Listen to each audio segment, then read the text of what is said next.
ամսի 11-ին դատարանը պետք է որոշում հրապարակի, որոշումը վերջնական ակտն է լինելու, թե այս հարցի մասով, հայցի ապահովման միջոցը վերացնելու մասով, այո, որոշում է կայացվելու, ըստ այդմ մենք տեսնենք դատարանը ինչ դիրքորոշում կներկայացնի, խնդիրը կանում են անում, որ դատարանը անհարկի միջամտել է եկեղեցու ներքին կյանքին, որի իրավունքը չունի, եւ դա ինչպես Հայաստանի ներպետական օրենսդրությունն է դրա մասին հստակ կանոններ սահմանել, այնպես էլ եվրոպական միջազգային ստանդարտը, որովհետև դա երկրի եկեղեցու ներքին ինքնակառավարման հարցին է վերաբերվում եւ չի կարող այստեղ պետությունը խառնվել։ Գիտեք ինչ, եթե եկեղեցին աշխատանքային աշխատողներ ունի աշխարհիկ անձանց հետ հարաբերություններում, եթե եկեղեցին որպես կապալառու հանդես է գալիս, կամ պատվիրատու շինարարություն է պատվիրում, նմանատիպ հարցերում եկեղեցու հետ կապված վեճը այո կարող է դատարաններում քննվել։ Բայց երբ որ հարցը հասնում է եկեղեցու ներքին ինքնակառավարմանը, օրինակ քահանայի կարգալուց անելուն, կարգապահական հարց է, հոգևորականին հոգևոր պաշտոնի նշանակելու, դա ինքնակառավարման հարց է, հենց ինքնակառավարում նշանակում ինքը իրեն կառավարում է։ Այստեղ պետությունը անելիք չունի։ Որ դատավորը տեղյակ չէ, որ այդ որոշումները բացարձակապես հոգևորական են, մայրաթորիկ Հուսանք, որ այդ անտեղյակությունն է վերել այս որոշումների կայացման, որովհետև տեսեք ինչ խնդիր է կանում, ինչ խնդիր ունենք։ Հիմա Արման Սարոյանը, որը զրկված է ինչպես հոգևոր առաջնորդի պաշտոնից, այնպես էլ նաև կարգալուց եղած է։ Հիմա իրեն իրավունք է տրվել, որ ինքը բանկային գործարքներ անի, հարկադիր կատարողի ապօրինի գործողությունների արդյունքում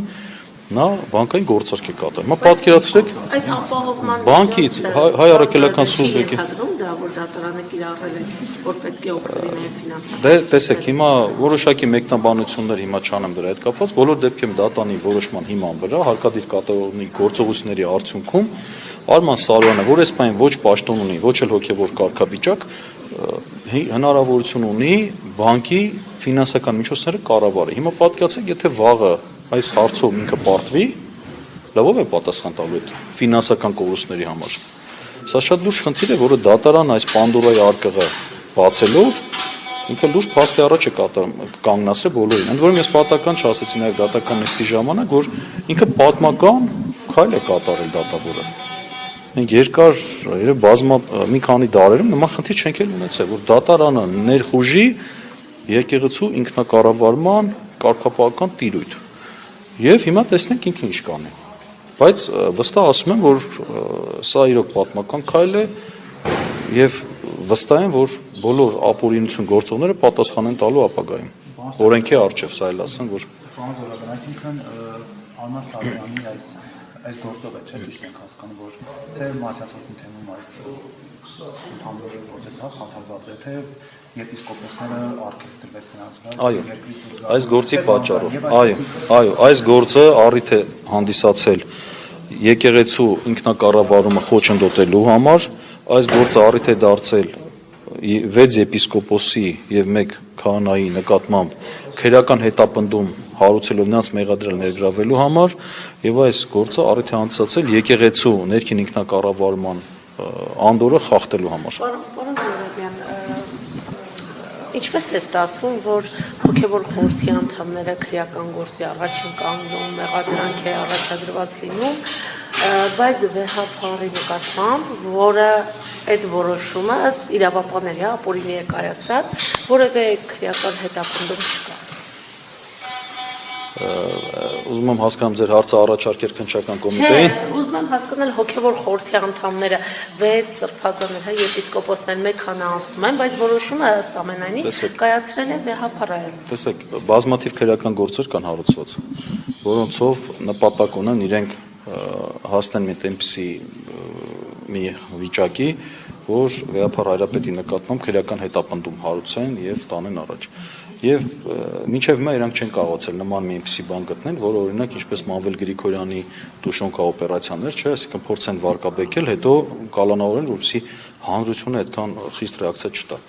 Այս մտահոգությունից ելնելով իրանք փորձում են տարբեր քրեական գործերով, բազմաթիվ փորձեր են եղել, որոնք հաջողության չեն հասել, որոշ բաներ կա չեմ կարող ասել, բայց բազմաթիվ փորձեր, տարբեր բամբասանքների հիման վրա քրեական գործեր են, նախ վարորդները նախաձեռնվեցին գոհական գործողություններն արել, ոչ, վեհապար հայրապետին չեն կանչել, բայց վեհապար հայրապետի նկատմամբ քրեական հետապնդում հարուցել այդքան հեշտ բան չի։ Իմ կարծիքով վեհապար հայրապետը անձեռնախելի անձ է, չնայած օրենքով դա ուղիղ գրված չէ, բայց մեր օրենսդրությունից դա ենթադրվում է։ Վեհապար հայրապետի նկատմամբ քրեական հետապնդումը դա շատ բարդ գործ է, որի պատասխանը այս իշխանությունը պետք է տա։ Դրա համար կարծում եմ ձեր ասած պատճառով դեռևս նման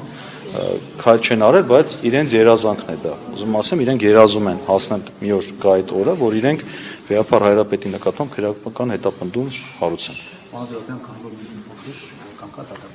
նախորդ դատականիստը փետրվարի 6-ն է եւ Արման Սարոյանը չէ ներկայացել, եթե չեմ սխալվում, նշել է որ ծանոթացված չի եղել, հա, այսօր ինչով է պայմանավորված եւ նաեւ եւ պաշտպան։ Արման Սարոյանը նշել էր, որ չի ստացել նյութերը,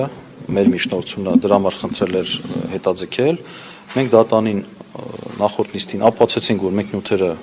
ուղարկել ենք եւ նա ստացել է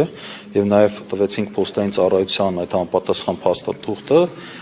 որտեղ երևում է որ նա ստացել է։ Այսինքն ակնհայտ էր, որ ճիշտ չէր ասում։ Եվ այսօրվա դատականիստն չէր ներկայացել։ Եվ ասեմ ձեզ, որ ինքը հայցադիմում է, երբ որ ներկայացել է, հայցադիմինքից դիմում է ներկայացել, որտեղ գրվել է խնդրում եմ ին բացակայությամբ քննեք։ Իսկ եւ ավելին ասեմ, նույն Արման Սարոյանի, եթե մինչեւ ապստամբներին միանալու այդ մտքերը հրապարակային հանեք, տեսնեք, որ ինքը ուղիղ անում է այն, ինչ որ նախկինում ինքը քննադատել է։ Ինքն էլ էր ասում, պետությունը չի կարող խառնվել եկեղեցու ներքին գործերին, այսօր ինքը առիթ է ստեղծել, որ պետությունը խառնվի եկեղեցու ներքին գործերին։ Դեմի ճշտով հարցը նույն բանկի հետ կապված է գործարքային մի փոքր քննած բարձրաբանումից երկու բանկերից մեկով նա գործարք է կատարել։ Մենք տեղեկություն ենք, որ նման գործարք է կատարել հարկադիր կատարողը գրություն ունեք, երբ որ նրանք տնօրինությամբ, երբ որ նրան պաշտոնից զրկել են, դրա հաջորդող աշխատանքային օրը գրություն է ուղարկվել բանկերին եւ նրա լիազորությունները դադարեցվել են։ Նա չունի լիազորություն։ Դատանի հայցիապահման միջոց կիրառելուց հետո հարկադիր, երբ որ նա տեսել է, որ չունի լիազորություն, գնաց է բողոքել հարկադիր կատարողին, որ չեն թույլատրում, որ այսին լիազորություններ իրականացնեն, եւ հարկադիր կատարողը նրան հանդես գալով իբրև ամենայն հայոց կաթողիկոս, հարկադիր կատարողը, նա լիազորություն է տվել Արման Սարոյանին։ Նման աբսուրդ արգելներ չեք տեսնել ոչ միտեղ։ Այսօր հարկադիր կատարողը իրեն դրել է ամենայն հայոց կաթողիկոսի տեղը։ Եվ այսօր այս իրավական, սա կոչվում է իրավական բեսպրիձել։ Սա ասում եմ, սա պատմական, ոնց ասեմ, բացասական գործողություններ են, որը ես վստահ եմ շատ մոտ ապագայում իրանց իրավական պատասխանները կստանան։ Այսինքն ճիշտ ենք, եթե անգամ կարգալույց չէր հրճակվել, սակայն ազատվել էր այդ պաշտոնից, իրավունք չուներ։ Այո, իհարկե, որտեղ նա պաշտոնը չէր զբաղեցնում եւ նրա լիազորությունները դադարեցված էին։ Այսինքն ինչ գործողություն է կատարել, հասցրել անել այդ հարկադիր։ Բանկից գումար է փոխանցել։ Որտեղ։ Եկեք այդ մանրամասները չասեմ հիմա, այս բանը չասեմ։ Հայր Ռուբենը այդ միջոցները չի տնօրինում, որպես տեղապահ։ Հայ Ռուբենին այս բանը հարկադիր կատարողը թույլ չեն տալիս, որ նա հանդես գա եւ այդ միջոցները տնօրինի։ Այս բանը խոչընդոտում են։ Այսինքն ֆիզիկապես խոչընդոտում կա։ Լավ։ Այսինքն չկա աշխատանքային պայմանագիր, բայց հարկադիր կատարումը Չտանպես չի եղել ինքը տեսեք Արման Սարոյանը հայ առաքելական սուբյեկտից աշխատողը չէ։ Այդ իմաստով նրա պաշտոնը առաջնորդի պաշտոնը դա հոգևոր ներքին պաշտոն է։ Եվ բնականաբար այդ պաշտոնից ազատելը չի կարող եկեղեցու ինքնակառավարման այդ շրջանակից դուրս գալ։ Հիմա փակիվարի 11-ին հրապարակվել է, հա։ Հրապարակում է այս գործով որոշումը։ Եվ ինչ սպասելիքանում եք, ինչ ակնկալիք։ Ես գիտեմ, որ այս գործերով կա ուժեղ ճնշում, որովհետև տեսեք, նույն դատավորը այս հայցը ընդունելուց 1 օրում, եւ մենք նայել ենք, ես նույնիսկ հրապարակել էի նախորդ 50 գործերը այս նույն դատավորի, որով ինքը վարույթ էր ընդունել գործերը, չի եղել մի դեպք, որտեղ ինքը 1 օրում հայցը նույնիսկ վարույթ ընդունել 1 օրում։ Իսկ այստեղ 1 օրում ընդունել է վարույթ եւ հայցիապման միջոց է կիրառել 1 օրում։ Սա էլ է բնականաբար խոսում այն բանի մասին, որ այստեղ մենք չունենք դասական դատավարության հետ գործ, այլ ունենք քաղաքական հերթական ճշմարիտ, առավել եւս երբ որ դրան նախորդել էր Նիկոլ Փաշինյանի հրապարակային հայտարարությունը, որ դու համարվում ես մասեցոտնի թեմի առաջնորդ։ Կաթողիկոսը հանել է, ինքը ասում է, չէ, դու հանդիսանում ես, եւ ինքը պաստորեն դատական իշխանության միջոցով եւ հարկադիր կատարողների միջոցով իր այդ խոսքի կիրառումն է ապահովում, որը նույնպես, եթե չասեմ հանցագործություն է, ապա իրավախախտում է։